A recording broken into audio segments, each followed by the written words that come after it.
Silver ఈ year 4,00,000 వరకు touch అవుతుంది అని చాలామంది చెప్పడం జరిగింది. నిజంగానే 4,00,000 వరకు టచ్ అవుతుంది సిల్వర్ అనేది. సో ఇప్పుడు ఎవరైతే ఇన్వెస్టర్స్ ఎవరైతే ఉన్నారో ఇప్పుడు సిల్వర్ మీద ఇన్వెస్ట్మెంట్ చేయొచ్చా చేయకూడదా?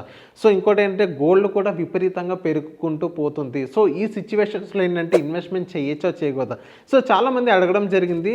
సో ఎవరైతే లాంగ్ రన్లో ఉన్న వాళ్ళు ఎవరైతే ఉన్నారో వాళ్ళందరూ ఇప్పుడు ఇన్వెస్ట్మెంట్ అనేది మీరు చేయొచ్చు. ఇంకోటి ఏంటంటే ఎవరైతే సిల్వర్ మీద ఇన్వెస్ట్మెంట్ చెయ్యాలని అనుకుంటారో వాళ్ళు కొంచెం జాగ్రత్తగా ఇన్వెస్ట్మెంట్ చేయాలి. ఎందుకంటే సిల్వర్లో వాలటిలిటీ ఎక్కువ ఉంటుంది. సో ఎప్పుడు పెరిగిద్దో తెలీదు, ఎప్పుడు పడిపోతుందో తెలీదు సిల్వర్.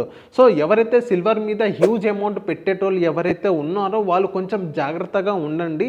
అండ్ నెక్స్ట్ మీ పోర్ట్ఫోలియోలో ఏదైతే కమోడిటీస్ ఉన్నాయో సిల్వర్ అండ్ గోల్డ్ ఏదైతే కమోడిటీస్ ఉన్నాయో సో కేవలం 20% మాత్రమే పెట్టుకోండి. అంతకు మించి ఎక్కువ పెట్టుకుంటే మీకు కొంచెం రిస్క్ ఉండొచ్చేమో అని నేను అనుకుంటున్నాను. అండ్ ఇంకా చాలా డైవర్సిఫికేషన్ చేసుకోండి. ఈక్విటీస్ కానీ ఏంటంటే మల్టీ అసెట్స్ కానీ సో ఇలా మీరు డైవర్సిఫికేషన్ చేసుకోండి. సో ఇప్పుడు సిల్వర్ మీద ఎవరైతే ఇన్వెస్ట్మెంట్ చేయాలనుకుంటారో ఇయర్ 4,00,000 వరకు టచ్ అవుతుంది. కానీ సిల్వర్లో కొంచెం వాలటిలిటీ ఎక్కువ ఉండేది. అది కొంచెం మీరు కొంచెం జాగ్రత్తగా చూసుకోండి.